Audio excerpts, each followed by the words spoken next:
नमस्कार दोस्तों, स्वागत है आप सबका भद्रा आईएएस एकेडमी में। आज का डेट है 6 अक्टूबर 2022 एंड कल के भी कुछ एस्पेक्ट्स थे, न्यूज़ थे, उसको भी मैं आज के क्लास में यहाँ पे कवर करने वाला हूँ आप सबके साथ। तो 5 एंड 6 अक्टूबर का एक साथ यहाँ पे कवर किया जाएगा। Assam Tribune and other national dailies को यहाँ पर फोकस करिए जा रहे हैं। इस पूरे पीडीएफ का लिंक नीचे डिस्क्रिप्शन सेशन में आपको लगा दिया जा रहा है, राइट। आप वहाँ पर जाकर डायरेक्टली इसको डाउनलोड भी कर सकते हो, ठीक है। चलिए सबसे पहला यहाँ पे न्यूज़ देख लेते हैं इंडियन एक्सप्रेस का। How to finance poll promises. दोस्तों, आप देखते होंगे दैट बहुत समय जो पॉलिटिकल पार्टीज है ना, इलेक्शंस के समय बहुत सारे प्रोमिसेस लोगों से करते हैं दैट अरे भाई हम ये कर देंगे, वो कर देंगे, फलाना डीकना। बट जब एक्चुअली में इम्प्लीमेंटेशन की बारी आए तब वो लोग पीछे चले जाते हैं, राइट। तो election commission of India board सोच रही है दैट यार ये तो गलत बात है, दैट वो प्रॉमिस तो कर दे रहे हैं और वो चीज़ अगर आप नहीं निभाओगे तो ऐसा नहीं होगा ना। तो इसीलिए इलेक्शन कमीशन ऑफ इंडिया एक मैकेनिज्म तैयार करना चाहती है। इसीलिए डिफरेंट इलेक्शन पॉलिटिकल पार्टी से उन्होंने सजेशन भी मांगा है दैट बताइए कुछ वेज और मीन्स जिसके थ्रू आप जो ये प्रोमिसेस करते हैं ना, उनके पीछे फाइनेंस कहाँ से ला रहे हो, आप पैसे कहाँ से ला रहे हो, वो चीज़ आपको क्लियरली बतलाना पड़ेगा, राइट। मतलब आपको एक डिस्क्लोजर परफॉर्मा देना पड़ेगा जिसके थ्रू आप डिक्लेयर करोगे quantification of the physical coverage of the scheme promised. मतलब अगर आपने सोचा है दैट कोई फ्री का आपने इलेक्ट्रिसिटी कवर कर रहे हो, राइट, तो उसको कवर करोगे तो करोगे कैसे, है ना। अच्छा, अगर आपने उस फाइनेंशियल स्कीम प्रोवाइड करवा रहे हो तो उसके फाइनेंशियल इम्प्लीकेशंस भी तो होंगे ना एक शक्ल में, तो वो कैसे आप कवर करोगे, उन सारे चीज़ों को लिखो। Additional resources to the finance scheme, right, that is you need to write the detail of how to propose different additional resources for the scheme that is you're going to be covered, that is additional अगर finances चाहिए तो वो finances कहाँ से आएंगे। आपको आप जो पोल प्रोमिसेस कर रहे हो आपको क्लियरली मेंशन करना पड़ेगा उसका इम्पैक्ट क्या होगा ऑन द एडिशनल रिसोर्सेज। जैसे होगा ना दैट कुछ पैसे शायद एडुकेशन में आपको खर्चा करना है, बट क्या आप उस एडुकेशन से के पैसे को निकाल कर आप अपने पोल प्रोमिस को ख़त्म करोगे क्या? ऐसा तो होने से नहीं चलेगा ना, है ना। तो साथ ही साथ अमेंडमेंट लाया जाएगा मॉडल कोड ऑफ कंडक्ट में, है ना। तो एनीवेज वही तो बात की बात है। This is a news in transition I will say. Next, Mangalyaan mission over.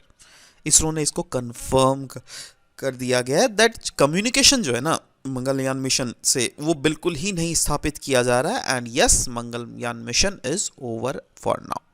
Mangalyaan mission MOM mission बहुत ज़्यादा फेमस था 2013 में।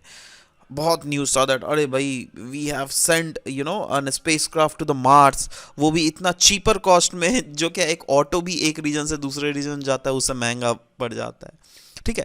तो एनीवेज, ऑब्जेक्टिव क्या क्या था इस मंगलयान मिशन का? Study the Martian atmosphere, Martian surface के फीचर्स को स्टडी करना, उसके मॉर्फोलॉजी को, उसके मिनरलॉजी को, ये सब सारे एस्पेक्ट्स में स्टडी करने के लिए ही हम लोगों ने मार्स ऑर्बिटल मिशन भेजा था मार्स में, ठीक है। नेक्स्ट, हर स्टार्ट नाम का एक स्टार्टअप रिसेंटली गुजरात यूनिवर्सिटी में लॉन्च किया गया है। किनके द्वारा? द प्रेसिडेंट ऑफ इंडिया के द्वारा। तो इसीलिए बहुत ज़्यादा इंपॉर्टेंट है। हर स्टार्ट नाम से ही चल रहा है, हर मतलब फीमेल जो है वो स्टार्ट कर रही है। Yes, it is an startup which is being starting by the women entrepreneurs, और ये एक स्टार्टअप प्लेटफॉर्म है आप बोल सकते हैं जो कि डेडिकेट किया गया वुमेन एंटरप्रेन्योर्स को। एम इसका क्या होने वाला है? कहा जा रहा है दैट स्टार्टअप एफर्ट जो होंगे ना वुमेन एंटरप्रेन्योर्स के, उसको बूस्टअप किया जाएगा इस प्लेटफॉर्म के द्वारा। मतलब ये प्लेटफॉर्म एक ऐसा प्लेटफॉर्म रहेगा जो कि कनेक्ट करेगा वेरियस वुमेन एंटरप्रेन्योर्स को various government and private enterprises के साथ, राइट। ऐसे होती है ना दैट बहुत सारे गवर्नमेंट, बहुत सारे प्राइवेट एंटरप्राइजेस को कुछ चीज़ों की ज़रूरत होती है बट उस चीज़ को हायर करने में बहुत ज़्यादा पैसे लग जाते हैं, तो इसलिए they will also put for their idea. उसके बाद वुमेन एंटरप्रेन्योर्स देखेंगी that are we suitable to cover that idea or not. If we are suitable then of course we'll do that, right. Physics में Nobel prize दिया गया है alien aspect, John F closure और Anton जेलिंगर को, right. इनको किस लिए award दिया गया है? क्योंकि इन्होंने क्वांटम मैकेनिक्स फील्ड में एक बहुत ही ब्रेक थ्रू स्टडी किया है, राइट। इनफैक्ट इन्होंने स्टडी किया है दैट कैसे इंटेंगल प्लेटफॉर्म यूज़ करते क्वांटम स्टेट्स को when two particles behave like a single unit even when they are separated. In spite of the fact that दो particles जो है सेपरेट किए गए, but still how they act as a single unit, वो इन quantum mechanics के aspects में इन्होंने डिस्कवर किया है. इतने भीतर में आपको साइंटिफिक एस्पेक्ट्स में नहीं घुसना है, इतना भीतर में आपको शायद ही पूछे, डायरेक्टली अगर पूछेगा ना ऐसे पूछ सकता है दैट बताओ भाई इनमें से Nobel prize for physics for the year 2022 किन को दिया गया है. ठीक है, तो ये तीन ऑप्शंस रहेंगे, और भी आपको डिफरेंट ऑप्शंस भी रहेंगे. सो of course this will be the correct answer, right. Of course ये रटने वाला ही चीज़ है, इसको कुछ लॉजिक ऐसा ज़्यादा है नहीं. इंटरनेशनल ईयर ऑफ मिलेट 2023 एक मेमोरेंडम ऑफ अंडरस्टैंडिंग साइन किया गया है बिटवीन डिपार्टमेंट ऑफ एग्रीकल्चर और farmer welfare and national agriculture cooperative marketing federation of India limited, जिसके तहत दोनों मिलकर प्रमोट करेंगे मिलेट्स, राइट. नाउ ये जो किन किन ये दोनों ऑर्गेनाइजेशन जो है department of agriculture farmer welfare और national agriculture corporation marketing federation of India limited, ये किन एरियाज पे कोलैबोरेट करेगी, फैसिलिटेट करेगी एडवाइजरी सपोर्ट, जिससे मैन्युफैक्चर या फिर प्रोसेस किया जा सके मिलेट बेस्ड प्रोडक्ट्स, जिससे of course millet based products का भी वैल्यू चेन एक डेवलप किया जा सके. यही नहीं, ऑनबोर्ड किया जाएगा वेरियस स्टार्टअप्स को, राइट, जिससे इस इंडियन इंस्टीट्यूट ऑफ मिलिट रिसर्च में भी उनको फ़ायदा मिल सके और वो भी उनका फ़ायदा उठा सके. मतलब सोचो इस इंस्टीट्यूट के पास जाकर वेरियस स्टार्टअप्स को डेटास चाहिए होते हैं, क्योंकि यार ये तो एग्रीकल्चर सेक्टर है ना. अचानक से कोई भी अगर स्टार्टअप खोल लिया, मैंने स्टार्टअप खोल लिया, हमारे पास तो डेटा नहीं है ना, सारे डेटा सरकार के पास ही है, राइट. तो अगेन ये जो इंडियन इंस्टीट्यूट ऑफ मिलिट रिसर्च है वो भी स्टार्टअप्स को हेल्प करेगी, राइट. फॉर्म किया जाएगा फार्मर प्रोड्यूसिंग ऑर्गेनाइजेशंस, राइट, जिसके through specifically millet based product को प्रमोट करने की बात की जा रही है. प्रमोट किया जाएगा और मार्केट किया जाएगा मिलेट बेस्ड प्रोडक्ट्स को, जी हाँ, with the help of government. Install किया जाएगा millet based vending machines at various locations across Delhi NCR, right. In fact dispense किया जाएगा मिलेट बेस्ड प्रोडक्ट, है ना. तो इससे क्या होगा दैट मिलेट बेस्ड कमोडिटीज जो है वो भी मार्केट में ज़्यादा से ज़्यादा आएंगी, राइट. इनफैक्ट मिलेट्स को रेफर किया जाता है एज अ सुपर फूड, ये आपको पता होना चाहिए. और इसका प्रोडक्शन जो है it can be seen as an approach of sustainable agriculture and a healthy world as well. India में अगर मिलेट्स की बात करें तो 3 major millet crop currently grow किया जाता है इंडिया में. एक है ज्वार, एक है बाजरा और एक है रागी, ठीक है. बायोजेनेटिकली की भी अगर बात करें तो इंडिया जो है एक रिच एरे ऑफ बायोजेनेटिकली डाइवर्स और indigenous varieties of small millets भी उगाती है, जिसमें कोडो, कुटकी, चेन्ना और सांवा नाम के मिलेट्स आते हैं.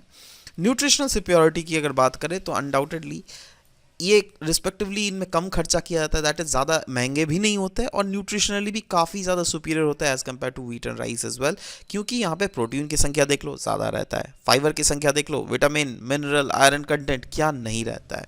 इनफैक्ट कैल्शियम में भी ये बहुत ज़्यादा रिच होता है, कैल्शियम और मैग्नीशियम जैसे केमिकल्स में भी ये काफ़ी ज़्यादा न्यूट्रिएंट्स में काफ़ी ज़्यादा रिच होते हैं, राइट. दुनिया भर की अगर बात करें तो सबसे ज़्यादा देखो मिलेट्स इंडिया में उगाया जाता है, राइट, समझ लो सबसे ज़्यादा उसके बाद तो खैर कंट्री वाइज अगर देख लीजिएगा नाइजीरिया आता है, सॉरी नाइजर आता है, नाइजीरिया आता है, तो ये सब तो रीजन्स है ही, बट इंडिया में एक प्रोमिनेंट उगाया जाता है कंपैरिजन चाइना के. नॉन बैंकिंग फाइनेंशियल इंस्टीट्यूशंस की अगर बात करें तो रिसेंटली ये न्यूज़ में था. क्यों न्यूज़ में था? क्योंकि आरबीआई ने कैटेगराइज किया है 16 large non banking financial corporations को इनटू 4 लेयर बेस्ड ऑन उनके साइज, उनकी एक्टिविटीज़ और उनकी रिस्कीनेस वाली फैक्टर्स कैसी है. सवाल होता है नॉन बैंकिंग फाइनेंशियल इंस्टीट्यूशंस होती क्या है. देखो, नॉन बैंकिंग फाइनेंशियल इंस्टीट्यूशंस को हम लोग नॉन बैंकिंग फाइनेंशियल कंपनीज भी कहते हैं, एनबीएफसीज जिसको बोला जाता है, ठीक है. तो देखो ये ऐसी एक फाइनेंशियल इंस्टीट्यूशन है, देखो नाम से ही तो पता चल रहा है नॉन बैंकिंग, मतलब ये बैंक नहीं है, मतलब ये इनके पास फुल्ली बैंक लाइसेंस नहीं होता है ना, और it is not supervised by national या फिर international banking regulatory agency as well, but कुछ टाइप ऑफ सर्विसेज ये प्रोवाइड ज़रूर करती है बैंकिंग टाइप की, right. So non banking financial institution एक कंपनी है जिसको रजिस्टर किया गया अंडर कंपनीज एक्ट ऑफ 1956 और ये इंगेज होते हैं in the business of loans and advances और साथ ही साथ एक्विजिशन ऑफ मार्केट सिक्योरिटीज, ये सब भी चीज़ें एक्टिविटीज़ की जाती है. Next, MNREGA. MNREGA to fund work to reverse desertification. ठीक है, ध्यान दीजिएगा। मतलब डेजर्टिफिकेशन को रिवर्स करने के लिए मनरेगा के प्रोजेक्ट्स लाए जा रहे हैं, और वही तो लिखा हुआ है, government is planning to bring convergence between मनरेगा और प्रधानमंत्री कृषि सिंचाई योजना, जिससे डेजर्टिफिकेशन कम से कम फैले। डेजर्टिफिकेशन के बारे में कुछ कुछ हाइलाइट्स अगर पॉइंट्स देख ले तो, डेजर्टिफिकेशन और लैंड डिग्रेडेशन एटलस के हिसाब से, जो क्या एनवायरमेंट मिनिस्ट्री के द्वारा पब्लिश किया गया था 2021 में, उसमें बोला गया था at least 30% of India total geographical area जो है it is under the category of degraded land. State जहां पे 50% से भी ज्यादा land area undergoing desertification and degradation are Jharkhand, Rajasthan, Delhi, Gujarat, Goa, ठीक है। और state with less than 10% land degradation are Kerala, Assam, Mizoram, Haryana, Bihar, UP, Punjab, Arunachal Pradesh, ठीक है। कुछ कुछ अगर याद रखिएगा तो बेटर रहेगा, नहीं भी याद रखिएगा तो क्या बोलूँ, अगर आ गया क्वेश्चन तो you can, I mean like you have to write. जब भी डेजर्टिफिकेशन की बात करें तो United Nation convention to combat desertification की ना बात करें ऐसा हो ही नहीं सकता। जी हाँ, United Nations convention to combat desertification, जिसका शॉर्ट फॉर्म हम लोग बोलते हैं यूएनसीसीडी, यह एक लीगली बाइंडिंग कन्वेंशन है जो कि लिंक करती है डेवलपमेंट और इन्वायरमेंटली सस्टेनेबल लैंड मैनेजमेंट को। इनफैक्ट ये एड्रेस करती है arid region, semi arid region, dry semi humid areas जिनको ड्राईलैंड्स भी कहा जाता है ना, और देखती है दैट कैसे ये region these are very much vulnerable from the activities of people. In fact ये जो कन्वेंशन साइन किया गया था, इसको ड्राफ्ट और ओपन किया गया था for signing in the year 1994, और United Nation convention on combat desertification जो है ये one of the 3 Rio convention भी था ना। वन ऑफ द 3 जब ये था तो और भी बाकी 2 क्या है भैया, बाकी 2 है United Nation convention framework convention on climate change, that is UNFCCC, जिसके अंडर सीओपी का गठन किया जाता है, और दूसरा है convention on biological diversity, that is CBDB हम लोग इसको बोलते हैं। नेक्स्ट, प्रधानमंत्री आवास योजना ग्रामीण न्यूज़ में था। क्यों न्यूज़ में था? क्योंकि ओवर 69% ऑफ हाउसेज जो कि कंस्ट्रक्ट किए गए हैं ना under the prime minister's special housing scheme, they are either or wholly or jointly owned by womens in rural areas. मतलब समझ रहे हो, वुमेन्स की भागीदारी जो है इन सेक्टर में ज़्यादा बढ़ रहा है। इसका मतलब क्या क्या हम बोल सकते हैं वुमेन एम्पावरमेंट हो रहा है? एब्सोल्युटली। मतलब या तो उन पक्का हाउस जो पूरा उनके ही नाम पर है, या तो उनके और उनके हस्बैंड के नाम पर जॉइंटली है। तो ऐसे जो 69% वुमेन है। ऑब्जेक्टिव क्या है इसका? To provide pucca house to all who are houseless and living in with kutcha house ही आप बोल सकते हैं in rural areas by the year 2022, ऐसा बोला गया है। और इसके तहत टारगेट जो है वो कंस्ट्रक्शन करना है 95 crore houses with all the basic amenities bye the year 2022। Cost sharing की अगर बात करें तो देखो, कॉस्ट शेयर किया जाएगा सेंटर और स्टेट के द्वारा in the ratio 60:40 in case of plain regions जैसे बिहार, यूपी, है ना, इस टाइप के रीजन्स। और नॉर्थ ईस्टर्न रीजन स्टेट्स या फिर हिमालयन स्टेट्स अगर है तो yes, in that case 90:10 ratio में जो है कॉस्ट शेयर किया जाएगा, राइट। इसमें बेनिफिशरीज को सेलेक्ट कैसे किया जाता है? सोशियो इकोनॉमिक कंसेंसस को देखकर, है ना। और beneficiaries are also entitled for 90 days of unskilled labour from मनरेगा। इनफैक्ट बेनिफिशरीज को जो है फैसिलिटेट किया जाता है और उनको लोन भी दिया जाता है up to 70,000 for the construction of house, जो क्या काफ़ी ज़्यादा ऑप्शनल है। होता नहीं है दैट अरे सरकार तो आपके ड्रीम हाउस तो नहीं बना देगी ना, आपके रहने के लिए हाउस बनाएगी सरकार, not dream house, right.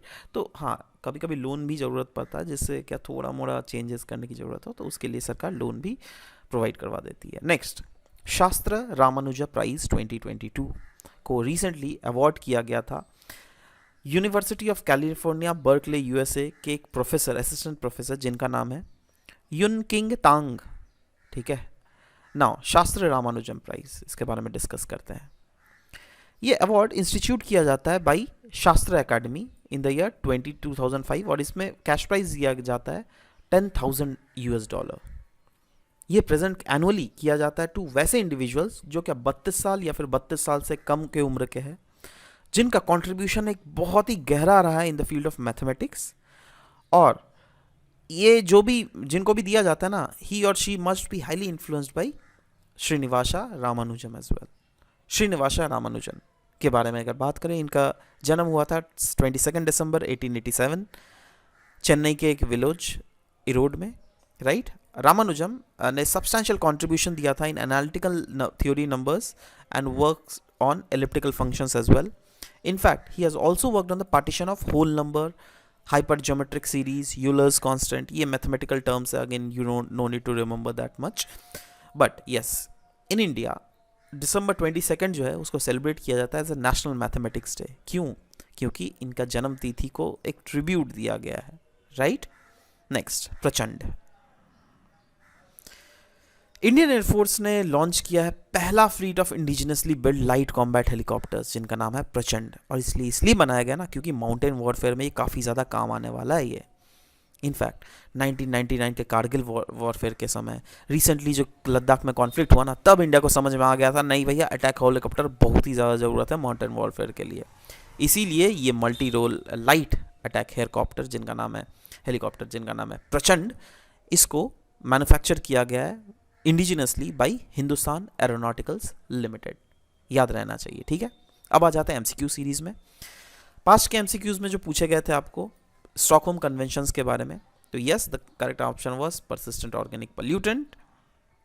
Second question का आंसर था, दोनों के दोनों यहाँ पे बिल्कुल सही थे, तो yes C will be the correct answer. इसलिए करेक्ट सीक्वेंस जो ए सी, जिसमें आप लोगों ने सभी लोगों ने सही आंसर दिया था, माफ़ कीजिएगा यहाँ पे स्क्रीनशॉट लेना भूल गया। एनीवेज आज के आंसर्स मैं चाहता हूँ आप लोग सभी को ही दे।